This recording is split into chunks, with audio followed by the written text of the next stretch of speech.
I've always been pretty religious, I guess. My mom is a really devoted Catholic, so I suppose you could consider me religious as well. I mean, I've had a baptism before. It was really great because I actually remember it. I remember the water being poured on my head, but no one was carrying me. Like, really, what priest would carry a 48-month-old, am I right? I was surrounded by newborns, and I was the only 40-year-old walking down the aisle. Hey, I think you're at the wrong place. This is for baptisms. Yeah, I know. And back then, I didn't understand why so many people looked at me. I mean, I thought it was because I looked really cute in my dress. But now I understand that it's because the dress I was wearing was made for flower girls, and I was wearing that at my baptism. Talk about last minute, mother.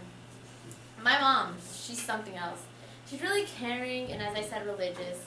She has a church squad, church group, community, or whatever you want to call it. And they meet every other day. Basically every day, to be honest. I remember going to one of my mom's church group meetings. It was probably one of the scariest, but holiest experiences of my life. It was a retreat, and I went along with my mom and my sister. The retreat was 6 hours long. 6 hours of praying. Yeah. But literally all we did was turn up. I know you're used to all the hallelujah. But no, the church had you bumping. The bass of the speaker was crazy, and people were dancing on the dance floor while praising Jesus. And it was literally like, hallelujah. And I was like, okay, religious people know how to get turned too. But then 2 hours passed, and we were doing our prayers, and it was getting serious and boring. And I was trying really hard not to fall asleep, because churches get boring sometimes. And they were saying really big words in Spanish, and I didn't understand.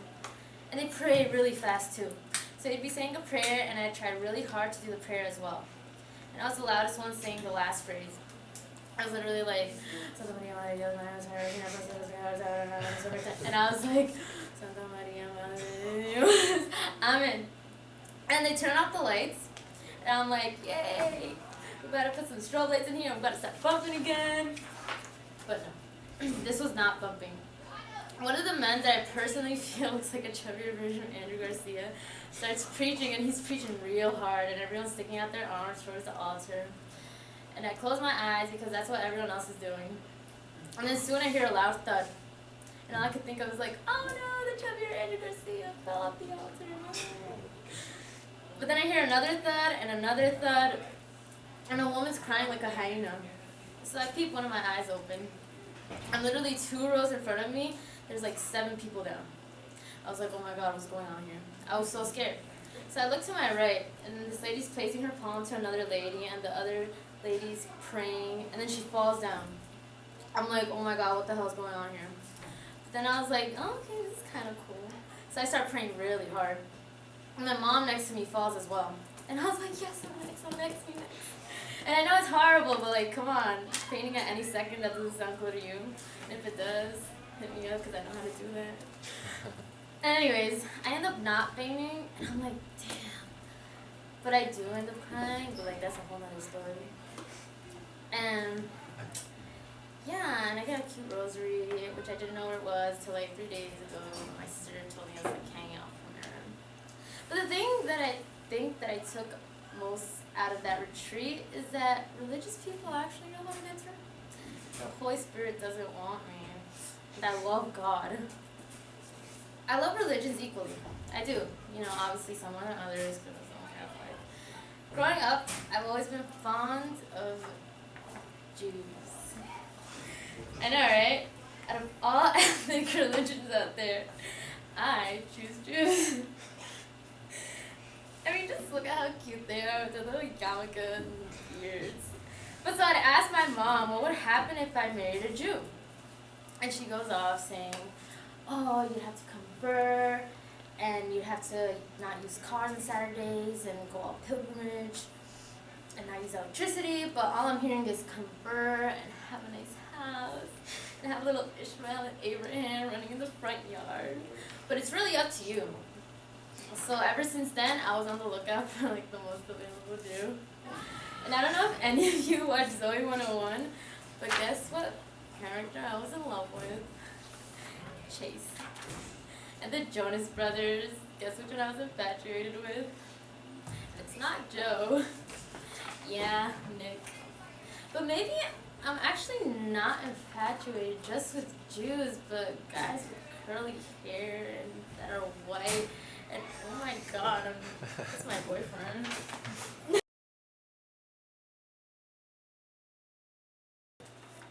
Let me tell you of a little place called Cuba. You probably know it as a Caribbean island, and when you think of Caribbean islands, you think of nice weather, clear skies, and beautiful beaches. Or maybe you think about the communist Cuba led by Fidel Castro. But what you don't know is the reality of living in this country. Let me walk you through it. You wake up one morning, one beautiful morning, it's hot, and you step out of your 4x4 bedroom right into your kitchen. Now once you're in your kitchen, you notice there's no breakfast. You want to get breakfast, but there's none. You're hungry. So what do? You go to the nearest grocery store. But wait, there's no grocery store near where you live. So you have to go to the nearest one, which is about 3 hours away from where you live. You go to the bus stop, which is actually, go to the bus stop, and you wait for the bus. Well, it's not really a bus, it's called el camello, and translated in Spanish, it's called the camel.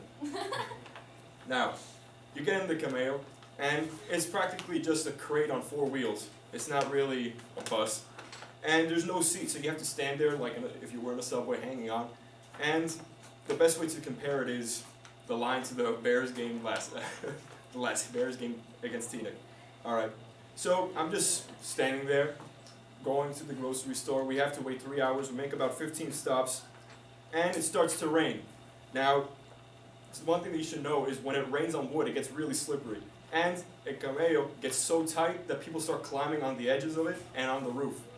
So, as we were going, all you hear is 2 thumps and 2 people falling from the back of the camello as we're going to the grocery store.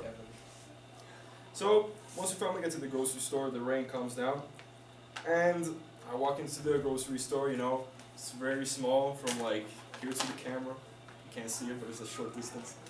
So I walk in, and the first thing I see is 3 cereal boxes. So what do? I grab the first cereal box I see. So I pay for the cereal box, and I open it up because I was starving. So once I open it up, it's full of sand, beach sand. So I just pour it on the ground, and I told the cashier, "Can I get a new one?" He said, "No, no refunds."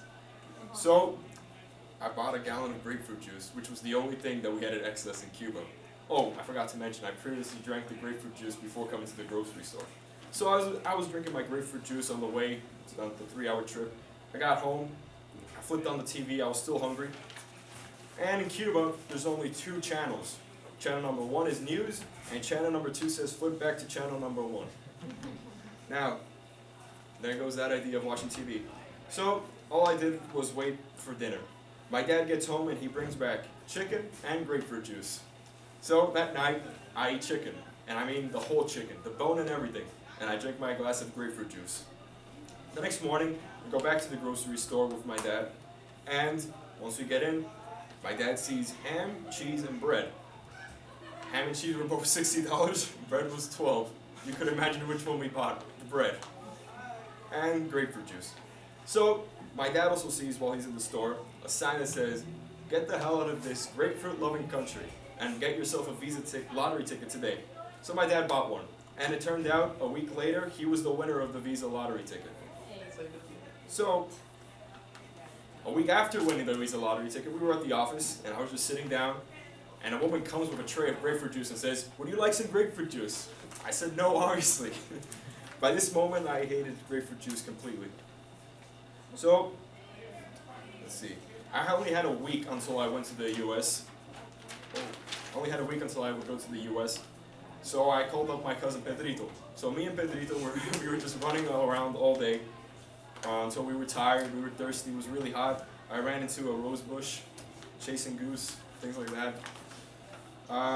So once we were finally thirsty, I was tired of grapefruit juice, so I wanted water. But the only way to get water in Cuba is either go to the grocery store 3 hours away, or get water from the waterman, which lives down the hill. I live up the hill, and the waterman lives below the hill. So me and my cousin went all the way down to the waterman's house.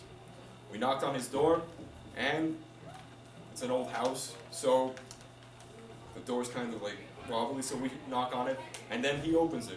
And the person that comes out kind of resembles Scrooge, so he was like, "Hello boys, come in." So we both come into his house, and we're sitting on the sofa. He says, "Wait here, I'll fetch you some of the water." It's like a tanker that he brings. So he fills it with water. Once he fills it with water, he was just there filling it out outside, and me and my cousin were and it ends with a woman crashing through the door, eyes rolled back, white dress. I thought she was having a seizure, but she might have been possessed. That's the... Oh my god!